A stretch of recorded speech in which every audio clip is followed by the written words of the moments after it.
Mesdemoiselles, Mesdames et Messieurs, bonjour. Donc nous allons dans cette séance 6 continuer la présentation donc, du contenu donc, de l'axe principal 2, c'est-à-dire les facteurs favorisant la mondialisation, dans laquelle nous allons nous intéresser à la suite donc, du facteur 2, le sous-facteur 2, c'est-à-dire le rôle des firmes multinationales et des firmes transnationales dans l'explosion ou dans l'évolution donc des phénomènes de mondialisation. Puis nous allons terminer ces facteurs par le facteur 3, c'est-à-dire la technologie, en tentant de répondre à la question comment la technologie a favorisé donc le développement ou l'évolution du phénomène de mondialisation. Donc pour la suite donc, du chapitre 1, nous avons parlé du chapitre 2, pardon, nous avons parlé lors de la dernière séance, la séance 5, sur la définition donc, des firmes multinationales et des firmes transnationales. Nous avons également parlé de l'importance de ces firmes qui représentent généralement ou qui reflètent généralement la puissance donc, des entreprises, pardon, la puissance des économies de leur pays ou complètement qui représentent et qui reflètent la puissance de leurs États d'origine. Donc dans cette séance, nous allons nous intéresser à un élément important qui est celui de l'organisation de ces entreprises internationales ou de ces firmes internationales, que nous avons dit dans la séance dernière qu'ils n'ont pas une vision limitée donc, du marché, mais ils ont une vision internationale donc, du marché et de la concurrence. Donc, ils mettent en place donc, des stratégies de développement au niveau international. Donc, parmi ces stratégies, il y a celle qui est liée à l'organisation donc, de ces entreprises, qui sont très puissantes et très importantes et qui ont parfois des poids économiques, voire financiers, plus importants que le poids financier, voire même politique de certains États, des pays en voie de développement. Donc, pour parler donc, de l'organisation de ces entreprises, j'ai choisi de présenter ce qui a été donc, avancé par Humer, qui précise que ces firmes multinationales ont une organisation spécifique basée sur des niveaux très différents. Donc c'est un niveau hiérarchique et pyramidal qui est très connu et qui nous rappelle un peu, en quelque sorte, l'organisation militaire, en quelque sorte. Donc Humer distingue entre trois niveaux dans cette organisation. Il y a le niveau 1, donc pour lui, qui est dans lequel s'établit la stratégie mondiale donc, de la firme. C'est ce que certains appellent le top exécutif, qui se situe en fonction de la nationalité donc, de ces entreprises, que ce soit à Tokyo ou à Washington ou Londres ou à Paris. C'est-à-dire les sièges sociaux de ces grandes entreprises. Donc, et pour cet auteur, on ne décentralise pas donc, ces décideurs qui sont véritablement les grosses têtes donc, de ces entreprises internationales. Puis il y a un niveau 2. Donc dans ce niveau 2, c'est celui des autres grandes villes mondiales dans lesquelles sont implantées ces entreprises, c'est-à-dire là où il y a les filiales de ces entreprises internationales ou de ces firmes, et dans lesquelles se trouve ce que certains appellent, des économistes qui utilisent ce mot militaire, c'est pour ça que j'ai parlé tout à l'heure, où j'ai fait cette comparaison entre l'organisation de ces entreprises et l'organisation militaire. Donc dans ces autres villes mondiales, ça, on trouve ce qu'on appelle les états-majors, donc qui diffusent les décisions qui sont prises au niveau de ce niveau 1. Donc le niveau 1, c'est le top exécutif, donc c'est là où sont prises les décisions. Le niveau 2, c'est ce qu'on appelle les états majeurs. Donc ces états-majors, leur rôle, c'est de diffuser donc ces décisions dans les différentes régions où se trouvent les branches de ces firmes internationales ou firmes multinationales. Donc ces différentes régions, c'est le niveau 3 donc, de cette organisation. Donc le niveau 3 qui correspond dans l'organisation de ces entreprises au bas de l'échelle, c'est-à-dire là où se situent les usines, les centres d'extraction, donc de différentes matières premières, où se trouve également la main-d'œuvre et la matière première que je viens de dire. Donc là, c'est le reste donc, du monde, en quelque sorte, qui correspond aux zones où se situe une grande partie des unités de production de ces entreprises. Donc si on veut récapituler, on peut parler du top exécutif que se trouve dans, si on prend une entreprise par exemple française, on prend Total ou Renault, on parle par exemple de Paris en tant que zone ou ville où se situe le top exécutif, le niveau 1, donc de l'entreprise Renault ou de l'entreprise Peugeot ou de l'entreprise Total. Le niveau 2, c'est les états-majors. Les états-majors où ce sont les autres grandes villes où se trouvent les représentants et les filiales de cette entreprise Total, c'est-à-dire Casablanca au Maroc, Londres en Angleterre, le Caire pour l'Égypte, le Dakar pour le Sénégal et ainsi de suite. Puis le niveau 3, les autres villes où se situent donc les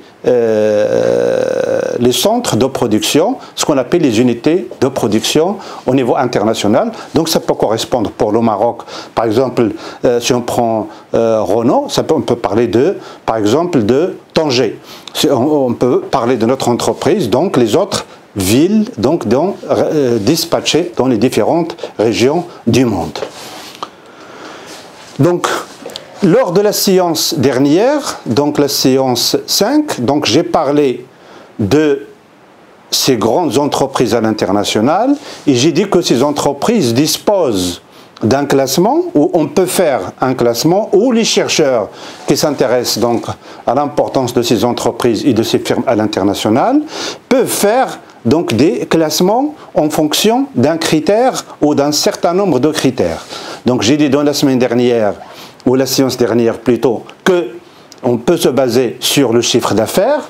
Et si on se base sur le chiffre d'affaires, on peut par exemple faire un classement particulier, comme celui que vous avez dans votre support de cours ou dans nos polycopies de cours. C'est-à-dire qu'on a une certaine entreprise internationale qui sont classées par un auteur pour l'année 2000. Donc ça veut dire que ce classement, il est probablement changé depuis l'année 2000 jusqu'au jour d'aujourd'hui, on est en 2020. Donc sur le même critère, on peut trouver un autre classement 20 ans ou 10 ans après. Donc ce classement que vous avez donc sous vos yeux au niveau donc de votre support pédagogique, donc on a ExxonMobil comme première avec un chiffre d'affaires de 210 milliards de dollars, 4. On a Walmart qui est entreprise américaine, 193,3. General Motors avec 100 États-Unis, donc 184,6. Daimler Chrysler, États-Unis, 152,4. Royal Dutch, Grande-Bretagne, on n'a pas le chiffre selon les données données par l'auteur. On a Shell, Pays-Bas, 149 milliards,1. On a British Petroleum Amoco de Grande-Bretagne, 148,1 milliards de dollars. Ford Motors, États-Unis, 141 milliards de dollars. General Electric, les États-Unis, 129,8. Citigroup, les États-Unis, 118,8 milliards de dollars. Et Total Fina, 107,6 milliards de dollars. Donc vous constatez qu'il n'y a aucune entreprise française dans le top 10. Donc il fallait attendre la 11e place pour voir apparaître donc l'entreprise française Total qui opère dans le domaine donc du pétrole. Donc ça c'est une sorte de classement des grandes firmes multinationales et transnationales selon le critère du chiffre d'affaires qui sont communiqués par ces entreprises. Donc la première remarque qu'on peut constater, que ces entreprises sont majoritairement des entreprises américaines. Donc le tableau que nous avons exposé montre que 7 sur les 10 premières firmes multinationales sont des entreprises américaines. Donc cela nous rappelle ce que j'ai dit au début de cette séance, que ces entreprises reflètent la puissance de leurs États d'origine ou la puissance des économies de leur État d'origine. Donc 7 sur 10, ça veut dire 70% de ces grandes entreprises sont des entreprises américaines. On va également constater que ces entreprises, si on regarde le tableau, sont des entreprises qui opèrent dans le domaine du pétrole ou dans le domaine de l'automobile, c'est-à-dire des secteurs qui sont très lucratifs, qui sont très importants. Donc, que ce soit pour ExxonMobil pour les États-Unis, que ce soit pour le Shell pour les Pays-Bas, que ce soit pour le British Petroleum Amoco pour la Grande-Bretagne, que ce soit également Total Fina pour Elf, Total Fina Elf, donc pour la France. Ce sont des entreprises qui travaillent dans le domaine du pétrole. Et tout le monde connaît l'importance du pétrole en tant que ressource économique importante pour l'économie mondiale. Il y a également le domaine de l'automobile, donc vous le constatez, il est très important. Les entreprises General Motors, Daimler Chrysler, qui sont des entreprises donc américaines. Il y a aussi donc Ford, qui est la 3e entreprise américaine. Donc on ne voit même pas apparaître les entreprises européennes dans ce classement des top 10 des premières entreprises internationales. Ce qu'on peut également dire que les firmes américaines sont les plus importantes dans le monde et elles ont atteint leur âge d'or entre 1950 et 1970. Donc on se pose la question pourquoi. Donc on constate qu'en 1967, 55% des IDE sortaient donc des États-Unis. Une chose qui est logique. Pourquoi? Tout simplement parce que la décennie des années 50 et des années 60, c'est la reconstruction donc de l'économie mondiale qui est venue suite aux désastres et aux dégâts causés par la Deuxième Guerre mondiale. Donc c'est normal que les entreprises américaines soient les plus importantes durant cette période-là, pour la simple raison que les entreprises européennes, elles ont subi donc les effets négatifs donc de la Deuxième Guerre mondiale. Donc ceux qui ont bénéficié des marchés de reconstruction de l'Europe, ce sont donc des entreprises majoritairement américaines. Donc c'est pour cela on trouve l'importance donc des IDE, des investissements directs étrangers investis par ces entreprises américaines en dehors donc du territoire américain.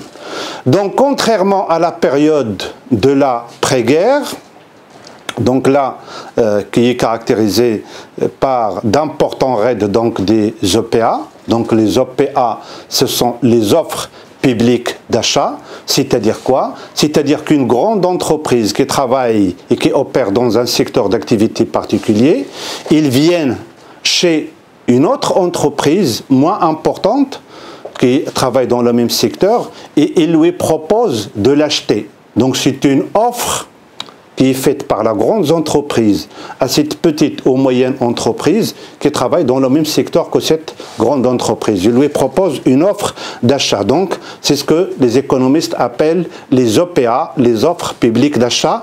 Et c'est une activité qui a été très présente durant la période donc, de l'après-guerre, c'est-à-dire l'après la Deuxième Guerre mondiale. Les années 80 et 90, donc si on parle des années 80 et 90, donc on parle du début donc de la 3e phase donc de la mondialisation, qui est la phase de globalisation américaine, de la globalisation économique. Et cette globalisation économique, cette période des années 80 et des années 90, ont été caractérisées par des concentrations et des fusions très stratégiques. Donc quand on parle de fusion, ce sont deux entreprises qui travaillent dans le même domaine et qui font une fusion pour constituer un groupe très puissant pour qu'ils puissent affronter donc la question donc de la concurrence au niveau international. Donc je peux vous donner un exemple donc du cas marocain ou de l'économie marocaine. C'est ce qui s'est passé dans le secteur bancaire entre Wafa Bank, qui était une banque à part, et Tijari Bank, la banque commerciale du Maroc, la BCM. Donc, ces deux banques se sont fusionnées.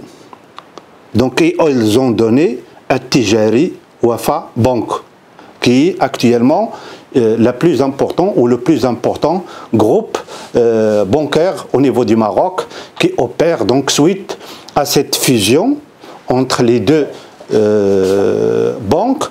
On a au Maroc un géant, une grande banque qui a la possibilité d'être présente et d'investir et qui investit dans les différentes régions, notamment dans les pays africains.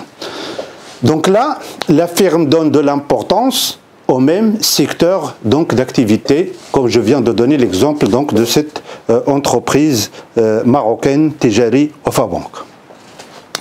Les résultats, donc on parle des résultats donc de ces fusions. Donc, généralement, ce genre d'opération, c'est-à-dire la fusion entre deux entreprises qui opèrent dans le même secteur, il se solde par des suppressions d'emplois ou de licenciements. اللي تتكون واحد العمليه تاع اندماج بين جوج المؤسسات اقتصاديه تتعمل في نفس الميدان، غالبا ما تكون الهدف تكوين مجموعه قويه، لكن تكوين هذه المجموعه تؤدي للتخلي على الموارد البشريه، دونك طرد العمال او ما الى ذلك. دونك certains parfois ces genres d'opérations sont soldées par la suppression de plusieurs milliers de personnes, comme ce qui a été fait par la société Sunbeam, entreprise qui est spécialisée dans l'électroménager, qui a supprimé en 1996 près de 50% de ses effectifs et ferme 70% donc de ses usines. Donc là, il faut faire la liaison avec un certain nombre d'éléments que j'ai cités dans les séances précédentes. Pourquoi ce genre d'opération durant la période des années 90, fin des années 90 pour cette entreprise? Tout simplement parce qu'il y a la naissance d'autres entreprises qui opèrent dans le même domaine, dans des régions qui étaient auparavant des régions sous-développées. Je fais allusion là, par exemple, aux pays du sud-est asiatique, qui ont pu monter une industrie très importante, y compris dans ce domaine donc, de l'électroménager, et qui sont devenus donc des géants internationaux dans ce domaine. Je donne l'exemple de Samsung, par exemple, dans le domaine de l'électroménager, mais aussi dans le domaine de la téléphonie mobile. Donc, ces genres d'entreprises européennes ou occidentales qui étaient avant, entre elles, n'avaient pas de concurrence très importante à craindre sur le marché international. Avec l'arrivée des entreprises qui ont vu le jour dans cette région du sud-est asiatique, donc la donne a changé et ces entreprises occidentales sont obligées d'entrer dans des stratégies qui, parfois, pour garantir leur continuité sur le marché international, sont obligées de passer par ces questions de suppression d'emplois. Donc, en plus, on est en train de parler donc des facteurs des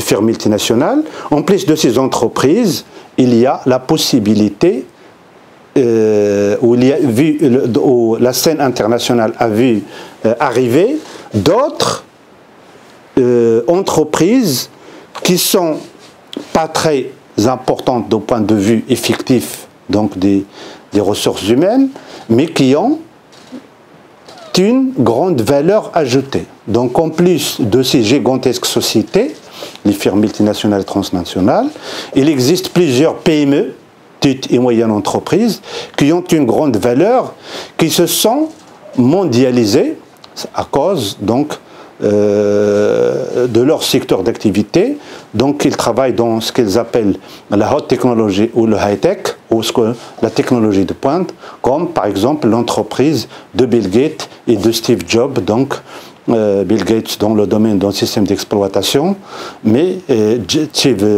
Steve Jobs, donc Apple, donc l'ex-patron d'Apple, qui a travaillé dans ce domaine et qui a trouvé ou qui a développé donc une grande entreprise à l'international.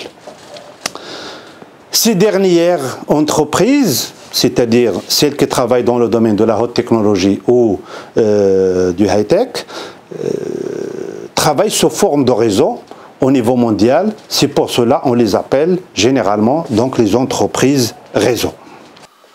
Donc, c'est pour cette raison que Gérard Lafay a écrit à ce propos « La grande entreprise centralisée conçue pour la production de masse éclate pour laisser la place à un réseau étendu à l'échelle planétaire. » Donc ce réseau étendu à l'échelle planétaire, donc l'auteur fait allusion à ce que nous avons appelé il y a quelques instants, donc les entreprises réseau.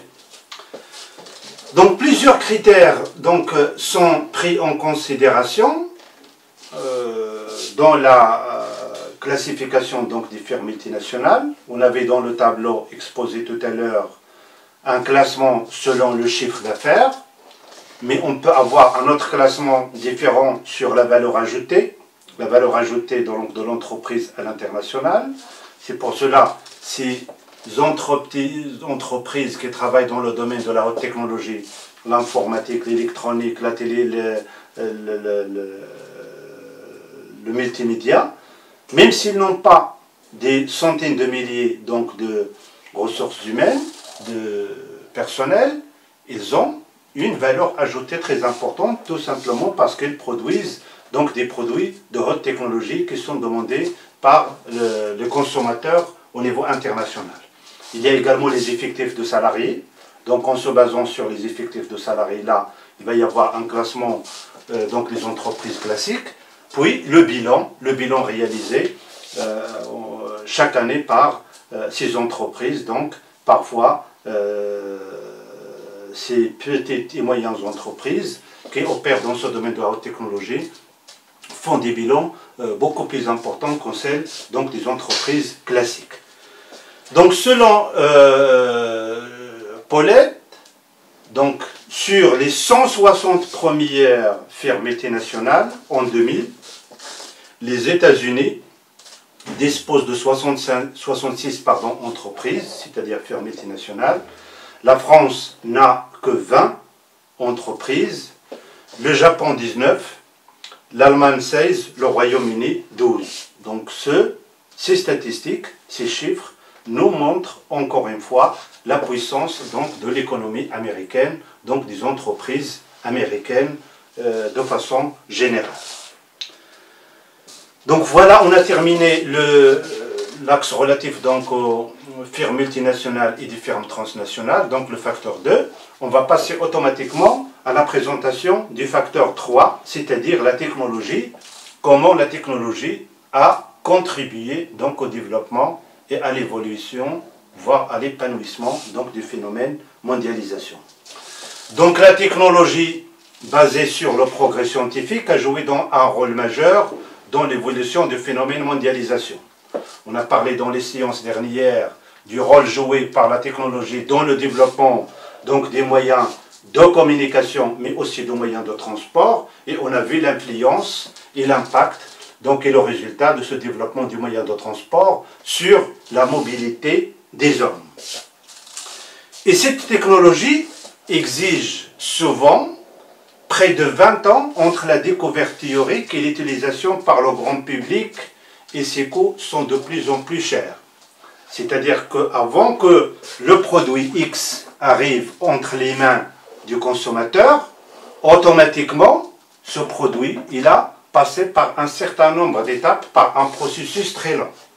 Dans ce processus, il y a une partie qui est théorique, donc le développement donc, scientifique relatif donc, à la recherche dans ce domaine.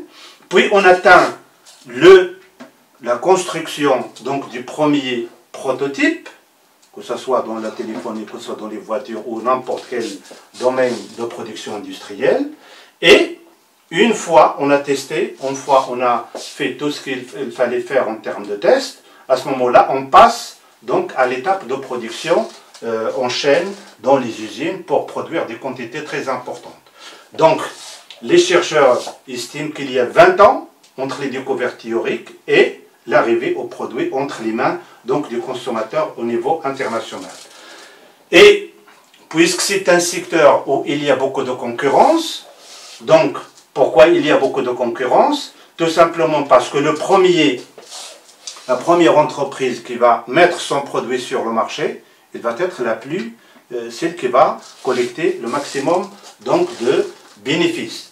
Donc, pour être la première sur le marché, donc les entreprises n'hésitent pas à mettre des sommes d'argent très importantes, des budgets très importants, et parfois les États aussi, leurs États, les aident dans cette opération. Pourquoi? Parce que la réussite de l'entreprise, elle est en fin de compte la réussite donc de l'économie du pays en question, en se basant sur plusieurs aspects de cette réussite, que ce soit en termes de la création de la richesse, que ce soit en termes de la création donc des postes d'emploi, donc la lutte contre le chômage. Donc les États comme les firmes, les États comme les firmes savent qu'il faut posséder une avance pour s'imposer sur le marché en maintenant sans cesse un écart technologique fondé sur la supériorité. Donc l'écart technologique, c'est cette avancée d'une entreprise ou d'un pays par rapport à une autre entreprise ou par rapport à un autre pays. Donc, c'est pour cela qu'il faut se méfier quand on entend parler du transfert technologique. On parle du transfert technologique, là, les entreprises qui sont en pointe, les entreprises qui sont en avance, ne transfèrent pas la technologie nouvelle. Ils transfèrent la technologie ancienne pour les pays en voie de développement, pour qu'ils puissent, eux, garder cette avance technologique qui leur permet, bien sûr, de bénéficier donc, des retombées économiques de ce secteur. Donc, technologique. Donc, pour ces raisons, ces entreprises et ces États n'hésitent pas à investir, comme nous l'avons dit, des sommes et des capitaux qui sont très importantes dans le domaine de la recherche-développement. Donc recherche, développement. C'est-à-dire quelque chose de concret. Pas uniquement le côté théorique, le côté donc, de développement donc, des prototypes, donc des produits qui seront mis sur le marché international. Certains auteurs nous ont donné des chiffres qui sont très importants. Par exemple, entre 280 et 350 milliards de dollars par an pour le marché des semi-conducteurs. C'est une somme très importante. Plus de 500 milliards de dollars par an pour le secteur de multimédia. Donc ça, c'est des quantités d'argent, des budgets qui s'investissent chaque année dans ce domaine. Pourquoi? Tout simplement parce que ce sont des domaines porteurs et des domaines où il y a beaucoup de concurrence. Donc les pays, les États, comme les entreprises, n'hésitent pas à mettre la main dans la poche ou dans la caisse pour investir des sommes très importantes dans ce domaine. Donc la haute technologie est dominée par les trois principaux pôles de la planète. Quand on parle des trois principaux pôles de la planète, on parle généralement du pôle donc, de l'Amérique du Nord, le pôle donc, de l'Europe, représenté par l'Union européenne actuellement, et le pôle donc, asiatique, représenté principalement par le Japon, avant qu'il y ait l'arrivée donc, des, des autres pays du sud-est asiatique. On a déjà parlé à maintes reprises donc, de la Corée du Sud, mais on peut parler de Singapour, de Taïwan, on peut parler de la Malaisie, et l'arrivée, donc, puis les années 2000, de la Chine, comme on peut parler aussi de l'Inde sur le côté donc, du multimédia. C'est un pays très connu au niveau du développement multimédia et informatique. Donc il existe une rivalité entre ces pôles, notamment dans le domaine donc, de la technologie avancée, ou ce que nous avons appelé la technologie de pointe, ou la technologie, ou le high-tech, ou la haute technologie, tout simplement pour la raison que nous avons déjà exposé au début de cette séquence, c'est-à-dire cette montée en puissance donc, des entreprises donc, de ces pays du sud-est asiatique, et la concurrence il y a eu tout simplement pour accaparer une grande partie donc, de ce gâteau donc, relatif donc, à la vente donc, des produits de haute technologie. Donc cette notion de haute technologie ou de high-tech donc, est difficile à définir, mais il y a trois caractéristiques principales.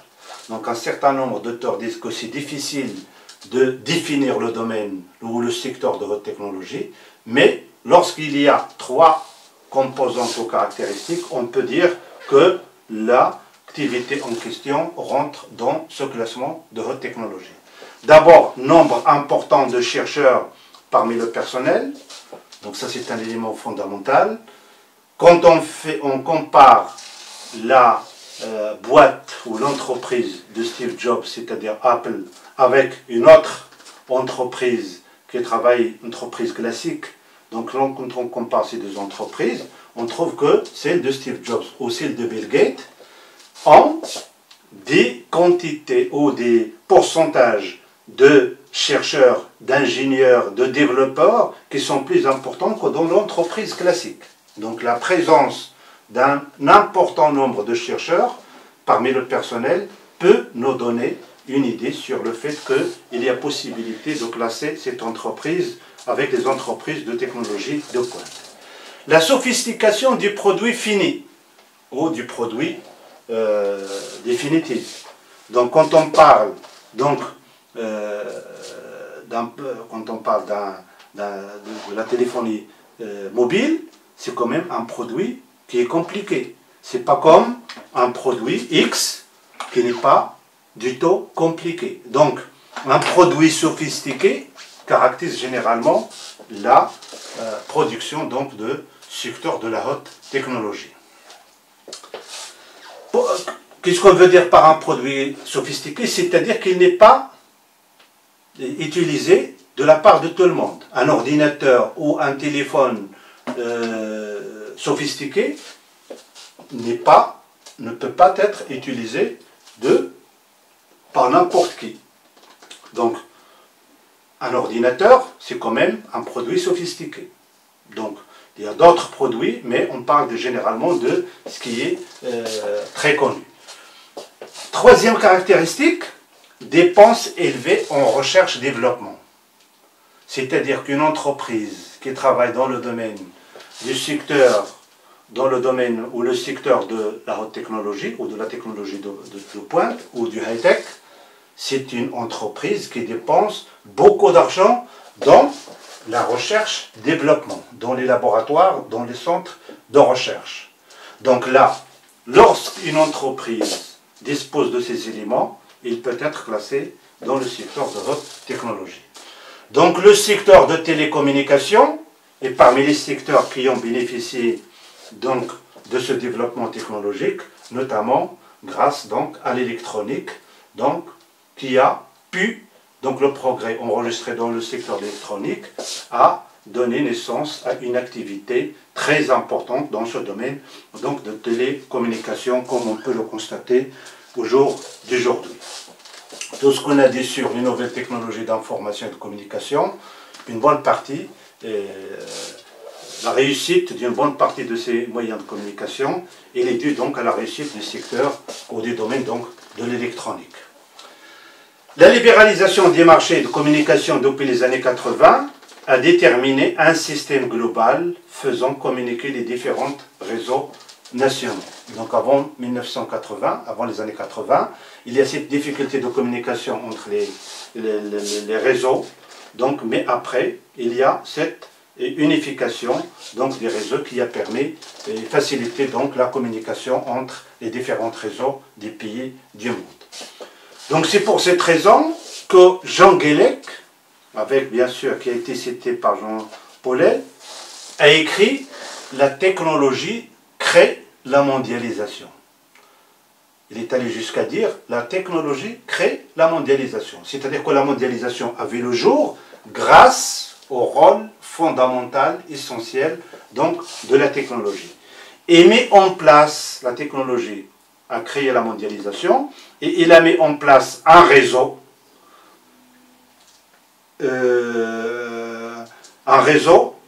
sous forme de toile d'araignée fondée sur l'échange.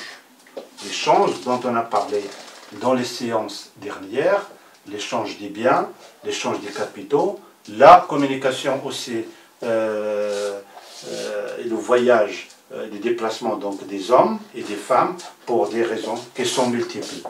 Donc on a une toile d'araignée fondée sur l'échange et qui montre que la réussite et la mise en place de ce réseau planétaire, il est fait grâce principalement au développement donc, de la technologie. Bref, l'ensemble des facteurs que nous avons exposés, c'est-à-dire l'ouverture des frontières, les firmes multinationales et transnationales et la technologie, l'ensemble de ces facteurs ont joué un rôle fondamental dans l'évolution du phénomène mondialisation et des relations économiques internationales. Donc on s'arrête sur ce point et à la séance prochaine.